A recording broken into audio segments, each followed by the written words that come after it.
fuzz. Yeah, I got my results. I'm gonna pull up my results right now. Actually, I was gonna do one of the polls. I want to pull up a result right now. Okay. So depending on how long y'all been with us, we used to talk about. We broached the subject of ancestral mathematics. Yes. This is like episode, like 2 or 3 maybe, and I was talking about, wanting to do a deeper dive. So I did 23andMe. I forgot that you did this. Spit in the bottle, right? So I had to spit in the bottle a little while ago. And it takes a couple of weeks, but I got they break down some crazy shit in this, man. So watch this. You might be rich, right? It's funny you say that. You might get some of that indigenous money. Actually, right before this, I found some family in Egypt. But anyways, so right, well, not too much of a thing here, but I am 63.9% African. I don't know if you would think higher or lower than that, but 63.9% African. 63, that's almost 50%. Big up. Mostly West African with a little bit of Nigerian in me. I'm of the Igbo tribe, or the Igbo people. I'm gonna come find my Igbo people. So that's my highest concentration. Yeah. When it breaks down, whatever. So 63% is the highest, and then the next is Central and South Asian, Igbo. Thank you, Cindy. I'm learning Igbo. Igbo. All right. See, hey, man, I'm open to all this shit. Like Ebola. Thank you, man. Central and South Asian is 20%. So Central and South Asian. So you're. So what did I tell you, bro? What did I tell you? Yeah. Sri Lankan. Yeah. 18% Sri Lankan and Southern India, and then I got European, Northwestern European, a little bit of British and Irish, but from the Bennett clan. Right, but then it breaks. That's like your most recent ancestry in the Americas, and it actually breaks it right the fuck down to different parishes in Jamaica. So it's like St. Elizabeth. Wait, where is it? St. Elizabeth, Clarendon, St. Anne, Trelawney, Westmoreland, Portland, St. Mary's, St. Catherine. Which, as I think about it, I'm like, oh shit. Some of that makes sense just as I know it, without having to go and dig. But that's how deep this shit gets, yo. So is there anybody? Do you see any family members on there? Did they tell you that? There's a couple. I gotta like fill out some stuff and do some extra shit. But yeah. So when I do that, then I'll see some more. I saw some close family, and there was a couple of cousins on here or some shit like that. But yo, you wanna know what else they do on here? So watch this now. Physical features. So when you get this shit, where did you take the test? 23andMe. They send you a little kit, soda pop. You spit in the bottle. You send them the shit, and then you go. So you get what? Listen to these different things. So they're gonna tell me if I have back hair, bald spots, cheek dimples, cleft chins, dandruff, what my earlobe looks like, if I'll have early hair loss, the type of earwax I have, eye color, freckles. The type of earwax you have? Right? There's 2 different kinds of earwax. Good for candles and not good for candles? Hair texture, if you'll have stretch mark, widow's peak, unibrow, toe length, all this shit. And bloody hell, it was all right. Because it's all because I don't know. It was all like, right. Every single one. You see, bro.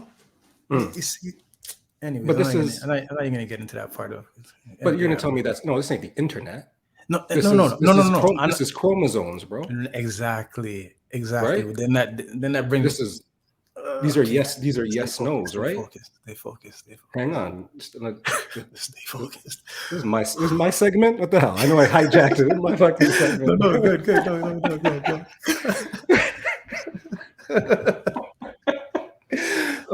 Perfect, right, yeah. Because watch, where's the earwax one?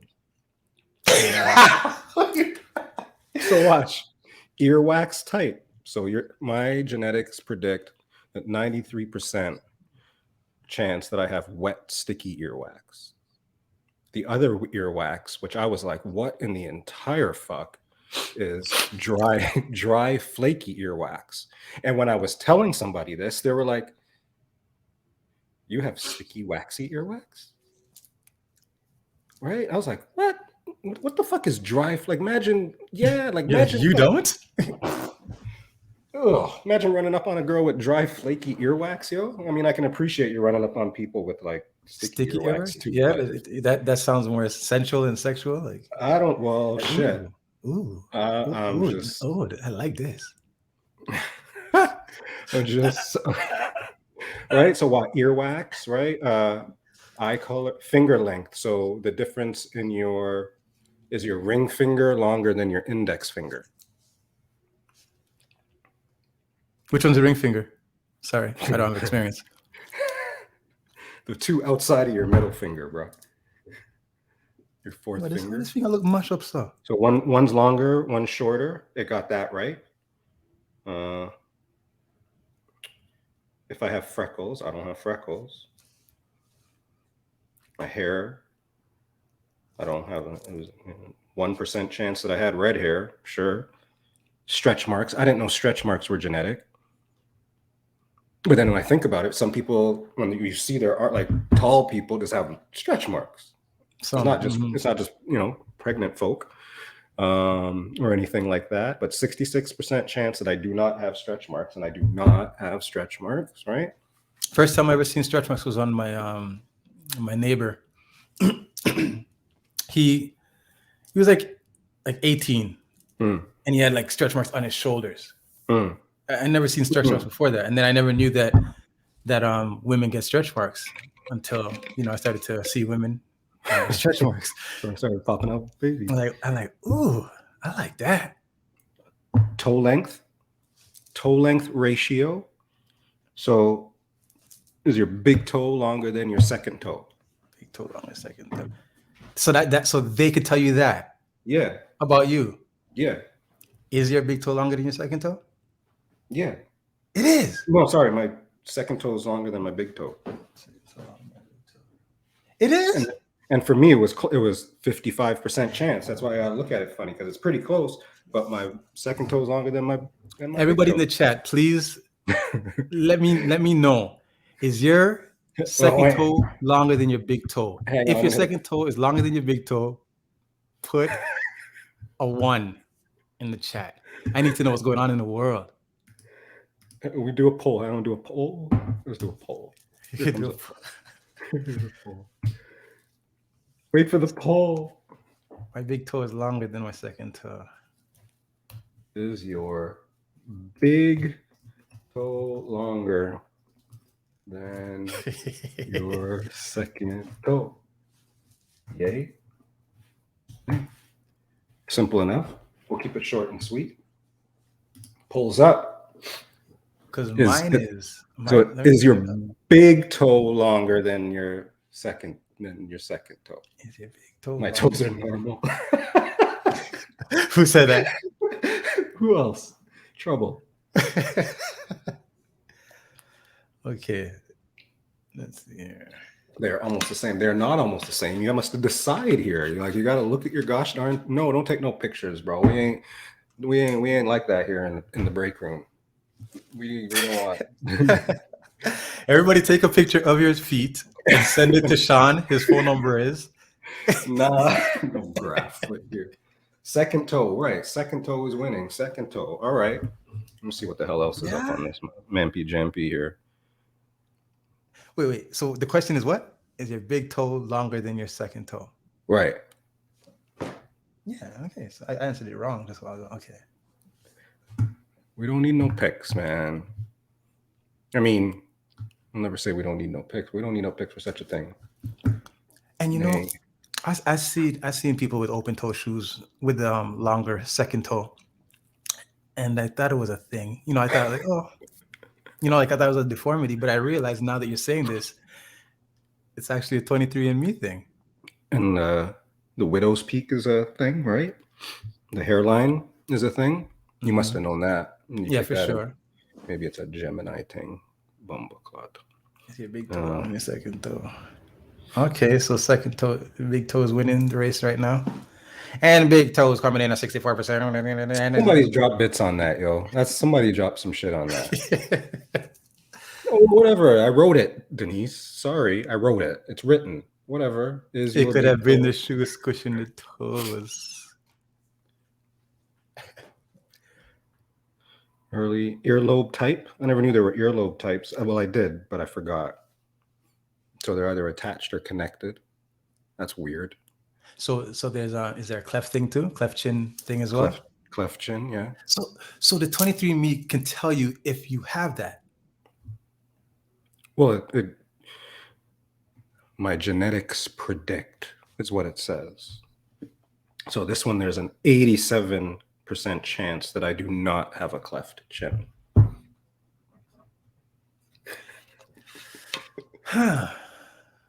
This is also interesting. And I mean, it's interesting, but also like, yo, hit me up. I'll give you guys the code, and I'll get there's some code, some shit. I pass on the code.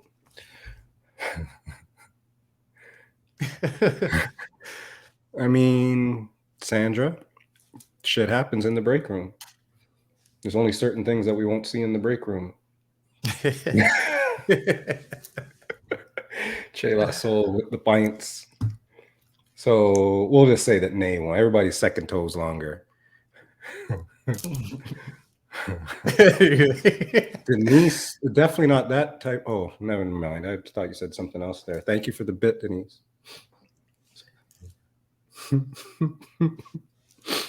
Oh boy. So yeah, okay. What else does it tell me? Hang on, let me tell you. And then we're off. Cheek dimples, bald spots, back hairs, genetics.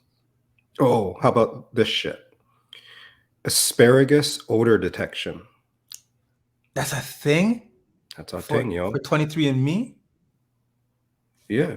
I thought you could just detect asparagus, period. You got to be a certain type of person?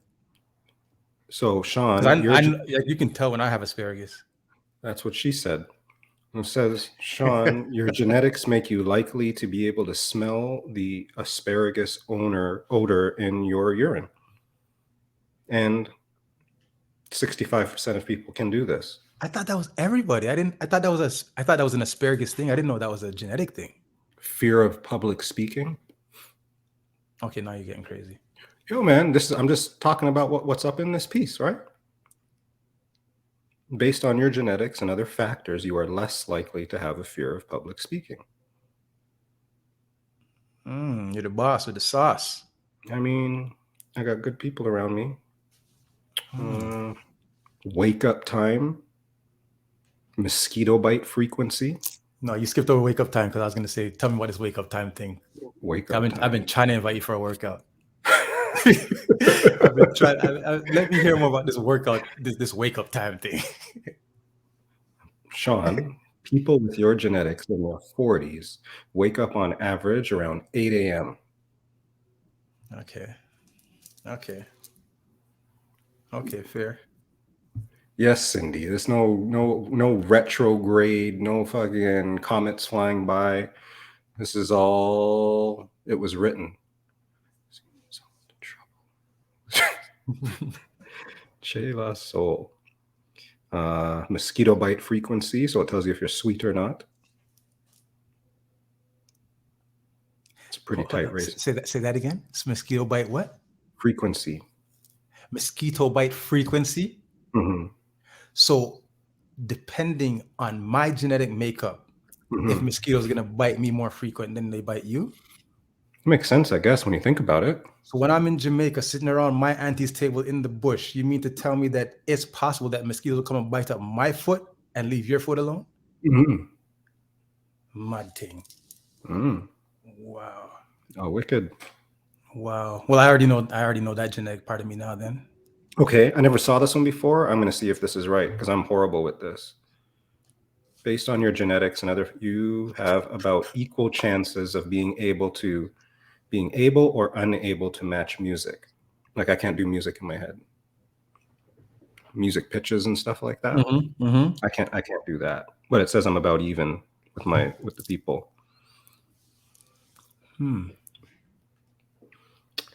Lactose intolerance. The fuck is this one? I don't even understand that shit. Sneeze reflex. Anyways, genetics, bro. So there's all that shit up in there. See, ancestral mathematics. Yo, genetics is a hell of a thing. That's crazy. Don't underestimate genetics, ladies and gentlemen. Don't underestimate what they can do with your genetics, ladies and gentlemen. Don't underestimate what they can do with your genetics, ladies and gentlemen. That is wild. I can't believe they could tell you that my toe is longer than yours or my toe shorter than yours. Yeah, man. That's crazy.